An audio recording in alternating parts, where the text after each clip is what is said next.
नमस्कार, विणास किचनमध्ये स्वागत आहे आपलं. चला, आज आपण कोकणातल्या शेवग्याच्या शेंगांचा रस्सा तयार करतोय आणि हा शेवग्याच्या शेंगांचा रस्सा मटणासारखा लागतो. तर आधी पहिला आपण ह्या शेंगा व्यवस्थित सोलून घेऊया. तर तुम्ही म्हणाल कोकणातल्या शेवग्याच्या शेंगांचा रस्सा असं का म्हणताय तुम्ही? शेवग्याच्या शेंगा तर अगदी जगभरात मिळतात, हे खरं आहे. पण आमच्या ज्या कोकणातल्या शेवग्याच्या शेंगा आहेत ना, त्या याच सीझनमध्ये मिळतात.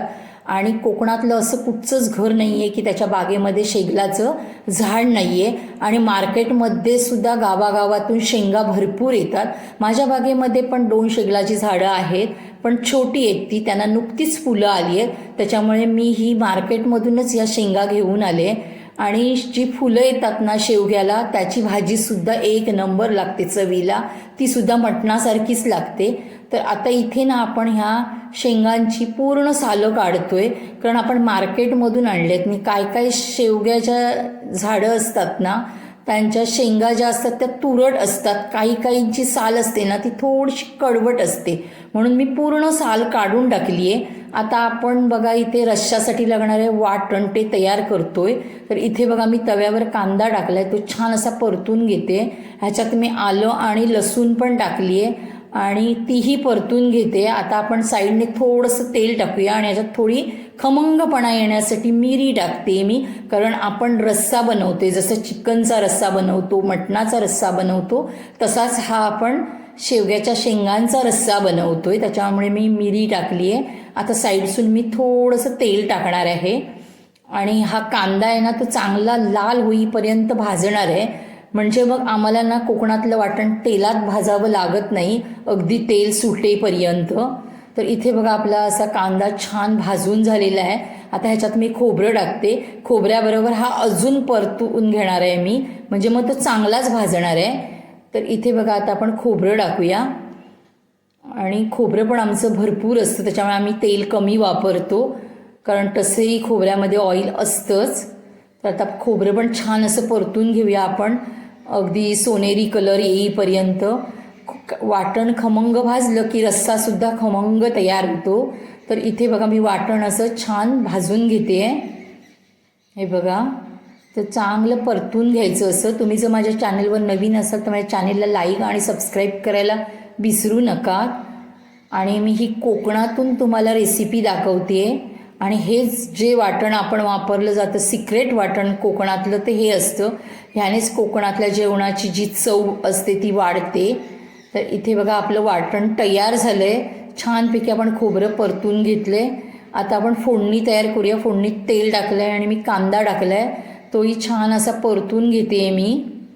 तर इथे बघा कांदा आपला परतून झाला आहे. आता मी हे माझा घरचा मसाला आहे किंवा मालवणी मसाला म्हणाल तुम्ही, तर तो टाकला आहे, तो पण छान असा परतून घेतला आहे. आता आपण शेंगा सोलून घेतलेल्या त्या टाकतोय, त्याही छान फोडणीमध्ये परततोय. आता आपण चवीला मीठ टाकूया, कारण शिजताना थोडंसं जरी मीठ टाकलं ना तरी ह्या शेंगांना चव छान लागते. नाहीतर मग जर मीठ नंतर टाकलं तर ह्या शिजल्यावर पचपचीत लागतात.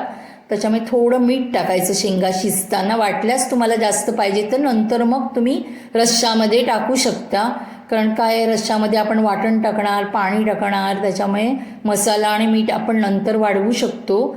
तर इथे मी गरम पाणी घालते. जर थंड पाणी घातलं तर शेंगा दडदडीत होणार, कारण आपण छान अशा परतल्यात त्यांना तेलावर, त्याच्यामुळे पाणी जे आहे ते गरमच वापरायचं. आता मी ह्याच्यावर झाकण ठेवणार आणि छानपैकी ह्याला उकळी काढून घेणार आहे. शेंगा थोड्याशा शिजू दे, नंतर मग आपण वाटण टाकूया. इथे मीठसुद्धा मी टाकून घेतलं आहे बघा. आता मी झाकण ठेवते ह्याच्यावर.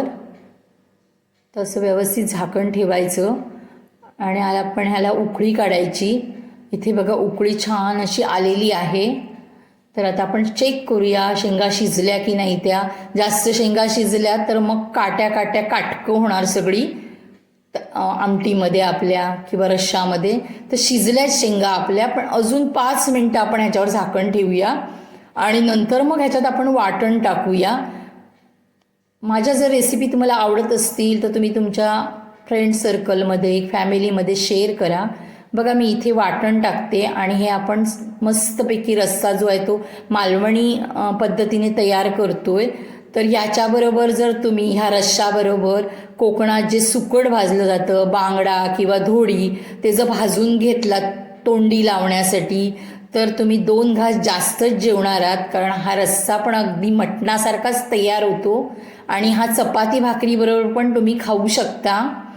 तर इथे मी थोडं गरम पाणी टाकते आणि झाकून ठेवून दणकावून ह्याला एक चांगली उकळी काढणार आहे आणि नंतर थोडीशी कोथिंबीर असली तर टाकायची, नसली तरी चालते, कारण कोथिंबिरीमुळे ह्याची चव अजिबात काय म्हणजे अशी कमी लागणार नाही आहे, कारण ह्याची चव एक नंबरच झाली आहे मी तुम्हाला सांगते. तर इथे बघा असं मस्तपैकी आपला हा रस्सा तयार झालेला आहे शेवग्याच्या शेंगांचा. तर माझ्या पद्धतीने एकदा करून बघा तुम्ही. कोकणात कसो काय शेगलाच्या शेंगाचो रस्सो बनवतात तो, आणि मी मुद्दाम तुमका मालवणीत सांगता असे कारण आम्ही ह्यो शेगलाच्या शेंगांचो रस्सो कोकणातनाच तुमका दाखवतो असो. त्यामुळे कोकणातलं जेवण प्रत्येक माणसाक आवडता आणि अक्षरशः कोकणातल्या जेवणासाठी माणूस वेडो असा. तर बघा करून आमच्या पद्धतीन कसा काय लागता. तर होय आपलं असं शेगलाच्या शेंगांचो रस्सो तयार झालेलो आहे. धन्यवाद.